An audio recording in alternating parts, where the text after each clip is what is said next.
Allahabad high court ने संभल की शाही जामा मस्जिद को लेकर एक बड़ा फैसला सुनाया है। दरअसल हाई कोर्ट ने मस्जिद में सफेदी कराने को मंजूरी दे दी है। कोर्ट ने आदेश दिया है कि मस्जिद के जिन हिस्सों में सफेदी की जरूरत है वह एएसआई सफेदी करवाएगा।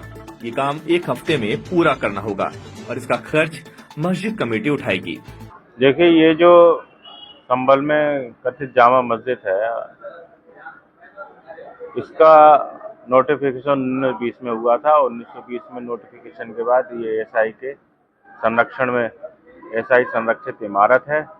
तो इसी आधार को मानते हुए माननीय उच्च न्यायालय ने ये माना है कि ये जो मॉन्यूमेंट है वो एएसआई का मॉन्यूमेंट है और इसकी जो रंग रोगन और पुताई इत्यादि या मरम्मत इत्यादि की जानी चाहिए वो एएसआई द्वारा ही कराई जानी चाहिए। तो इसी बात को आधार मानते हुए माननीय उच्च न्यायालय ने एएसआई को निर्देशित किया है मस्जिद की जो है बाहर से रंगाई पुताई कराई जाए और जो कोई मरम्मत की आवश्यकता है वो कराई जाए। और क्योंकि अब ईद का त्यौहार आने वाला है तो उसका अगर कोई लाइटिंग व्यवस्था वगैरह की जानी है तो वो भी एएसआई ही कराएगी। कोर्ट ने सभी पक्षों को सुनने के बाद ये फैसला सुनाया। न्यायमूर्ति रोहित रंजन अग्रवाल ने एएसआई को मस्जिद की बाहरी दीवारों की पुताई और लाइट लगाने का निर्देश दिया। इससे पहले कोर्ट ने एएसआई से पूछा था कि मस्जिद की बाहरी दीवारों की सफेदी को लेकर उनको आपत्ति क्या है।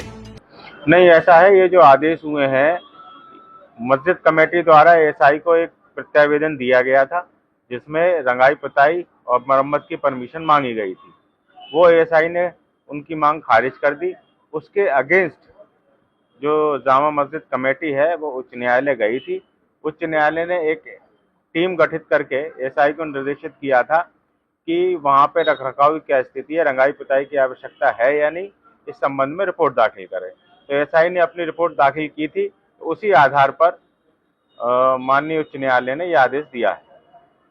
संभल में हरिहर मंदिर विवादित ढांचे को लेकर विवाद खड़ा हुआ था रंगाई पुताई के लिए, तो उसमें कोर्ट से कोई राहत मिली है, क्या मामला है? आज हाई कोर्ट में उसकी सुनवाई हुई।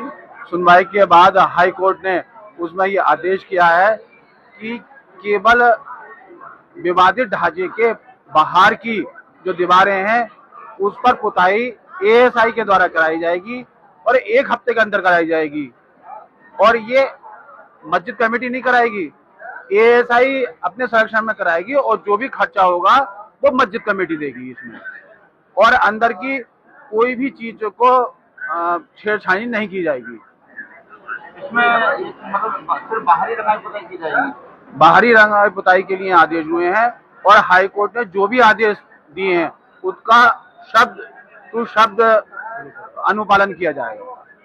मस्जिद कमेटी के वकील SFA नकवी ने कहा कि एएसआई ने अब तक ये स्पष्ट नहीं किया है कि वो सफेदी और लाइट लगाने से क्यों इनकार कर रहे हैं। कमेटी ने कोर्ट में मस्जिद की दीवारों की कुछ तस्वीरें भी पेश की जिनमें साफ दिख रहा था कि सफेदी की जरूरत है। कोर्ट से बहुत खुशी की एक अपडेट मिली है कि हमें रंगाई पुताई सजावट की परमिशन माननीय हाई कोर्ट ने दे दी है। हम उसके शुक्रगुजार हैं, हम उसका शुक्रिया अदा करते हैं। और ये जो है ये जीत जो है संभल के अवाम की है, हिंदू और मुसलमान दोनों की है। हिंदू और मुसलमान दोनों की है, इसलिए है कि शहर में शांति बनी रहेगी, अमन बना रहेगा, सुकून बना रहेगा और उनकी होली का हम सम्मान करते हैं। उन्हें भी हमारे रमजान का और नमाज का सम्मान करना चाहिए। इसी तरीके से हमारा शहर जो है तरक्की करेगा, सुकून में रहेगा। रमजान से पहले मस्जिद की सफाई, पेंटिंग और सजावट के लिए मस्जिद कमेटी ने एएसआई से अनुमति मांगी थी।